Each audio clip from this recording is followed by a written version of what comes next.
26 जानेवारी 2026 महाराष्ट्र राज्याचे पोलीस महासंचालक यांच्या निर्देशानुसार प्रजासत्ताक दिनाच्या निमित्तानं राज्यभर नॉर्थ ईस्ट कनेक्ट हा उपक्रम यशस्वीपणे राबवण्यात आला। सदर उपक्रम नाशिक शहर पोलीस आयुक्तालयाअंतर्गत सर्व पोलीस ठाण्यांमध्ये प्रभावीपणे राबवण्यात आला असून यास उत्स्फूर्त आणि व्यापक सहभाग लाभला। महाराष्ट्रातील नाशिक शहरात वास्तव्यास व शिक्षणासाठी आलेल्या ईशान्य राज्यातील विद्यार्थी व नागरिकांनी प्रजासत्ताक दिनाच्या ध्वजारोहण समारंभास विविध सांस्कृतिक कार्यक्रमांमध्ये सहभाग घेतला। यावेळी त्यांनी पोलीस अधिकारी कर्मचाऱ्यांशी थेट संवाद साधला। या संवादादरम्यान विद्यार्थ्यांनी त्यांचे अनुभव तसेच अडचणी मांडल्या।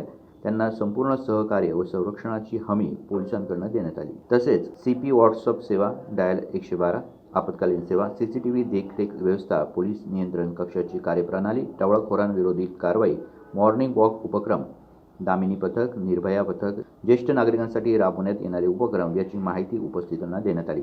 या उपक्रमास विद्यार्थ्यांकडून अत्यंत सकारात्मक प्रतिसाद मिळाल्याचं पोलीस आयुक्त संदीप कर्णिक यांनी सांगितलं। एकूणच नॉर्थ ईस्ट कनेक्ट हा उपक्रम नाशिकमध्ये यशस्वी राबवण्यात आला असून ईशान्य राज्यातील विद्यार्थी व नागरिकांमध्ये विश्वास व सुरक्षिततेची भावना आणि समाजातील आपलेपण दृढ करण्यास हा उपक्रम अत्यंत उपयुक्त ठरला। दिशा न्यूज ब्युरो, नाशिक।